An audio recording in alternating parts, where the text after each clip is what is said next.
Okay, today, as promised, I am going to talk about sleep and how it relates to stress and trauma. Let's dive in.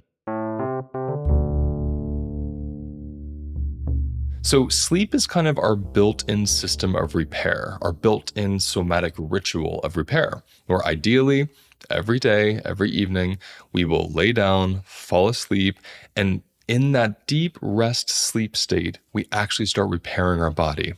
Whether that means lowering inflammation, whether that means regenerating the brain, whether that means removing protein deposits throughout the body, things like cysts or fibroids or even non-cancerous tumors that start growing.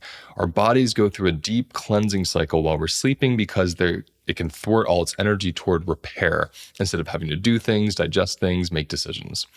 So think about what I just said, digest things. One of the most important, I would say, tips, if anything, but for me, rules to live by is not to eat before going to bed. Okay, and there's two layers to this. Part one, not to eat a meal before bed. Your last full meal ideally should be 4 to 5 hours before you fall asleep. Why? Because if you eat 4 hours before bedtime, say your bedtime's 10 o'clock and you eat at 6, by the time you lay down in bed, most of that food has already left your stomach and has been processed or is being processed, but it's almost done. So while you fall asleep an hour or two into that, your body doesn't have to use all its energy to digest food. It can use its energy to repair, which is going to help you wake up feeling much more refreshed. And as it relates to stress and trauma, it's going to help you repair from stressful events each day.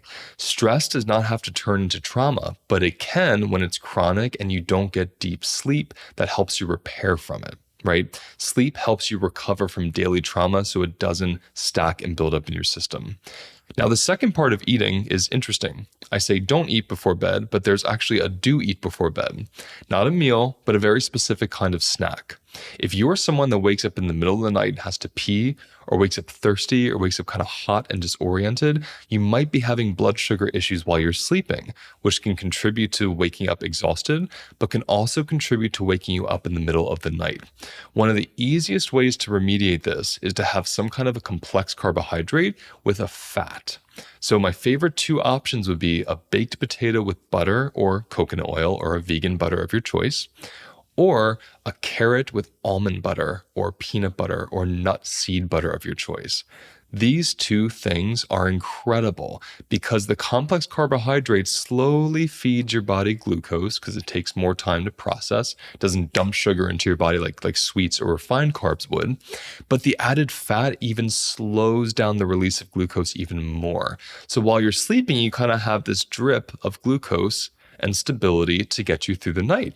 And some of us require more calories and more nutrients to keep us sleeping. It's almost like the repair that happens while we're sleeping needs more fuel behind it. And this kind of snack before bed, an hour before bed, can deeply, deeply serve your body's ability, energy needs to keep you asleep, to stay steady so your blood sugar doesn't spike or crash, and to fuel that repair cycle, which is going to help you wake up and feel more refreshed. A very important thing about sleep is melatonin.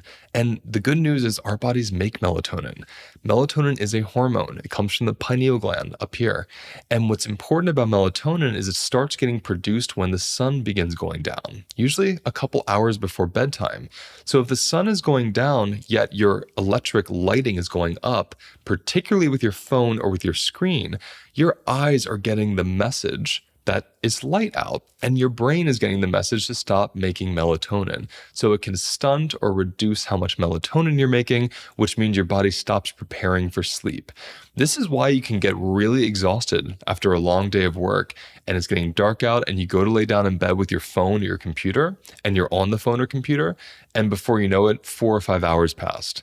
But you were feeling like any moment you could fall asleep. And then the screen stimulated your body and took you out of that phase, that stage of making enough melatonin to help you settle into a restful sleep.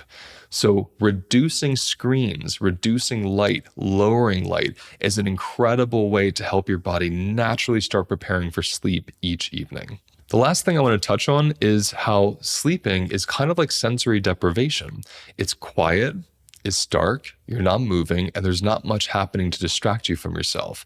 For a lot of us, this is the first time in the day that we're actually able to settle in and feel how we feel, which is why it's no surprise so many of us have anxiety in the evening when we're going to bed, or ruminations, or thoughts that haunt us, or anxiety about the next day, because we haven't even taken a moment to feel our feelings. So I suggest, if this is you, to mimic this situation 2 hours before bed. So if you go to bed at 10, I want you around 8 o'clock to pretend you're going to bed. Turn off the lights, lay down, close your eyes, set the alarm for 10 minutes, and see what emotions start to come up. See what sensations emerge inside of you.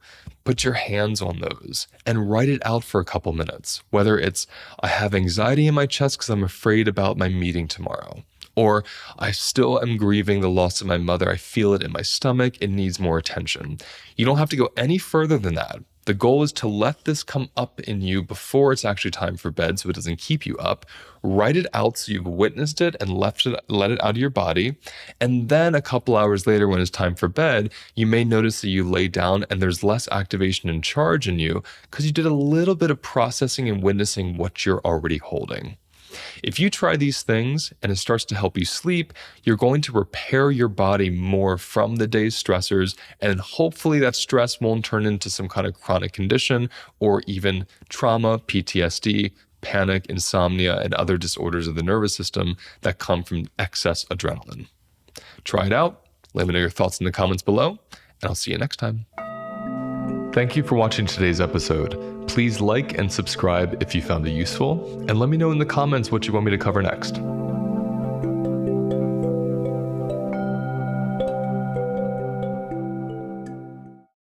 I have developed a 4-week self-paced course that takes 18 years of my personal and professional experience and puts it into one place where you can easily and quickly learn the foundations of recovering from stress and trauma.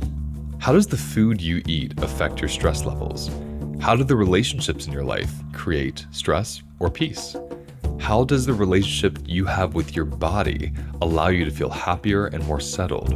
I will cover all this and so much more in this 4-week self-paced course. And the best part, it's self-paced. You don't have to sign up at a certain date or finish it at a certain time. It's yours for life, and it's waiting there for you when you're ready to finish it.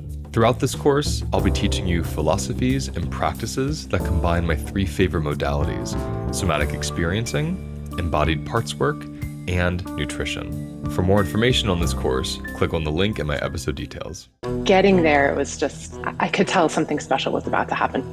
There's just something about in-person retreats that just doesn't compare to online space. Minla is outstandingly beautiful. Why not be there with Luis and his team?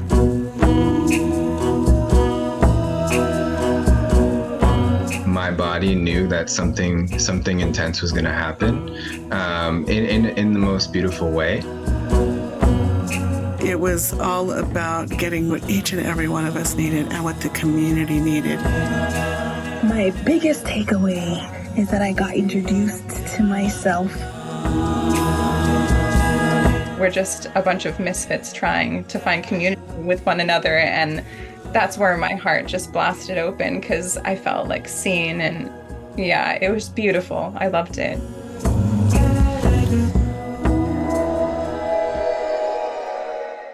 Oh, and I forgot to mention something very important. I'm offering a $700 discount for anyone who registers before April 15th because this is our last US-based HLN team retreat until 2027. In 2026, we'll be doing this in Europe. So if you want to get in this year in upstate New York, in America, please visit holisticlifenavigation.com, click on events, find the retreat, and when you go to the registration page, make sure you type in the discount code HLN700. And as long as it's before April 15th, you get $700 off your entire purchase. So check the calendar right now, and if it's before April 15th, go register, enjoy the discount, and I cannot wait to see you there.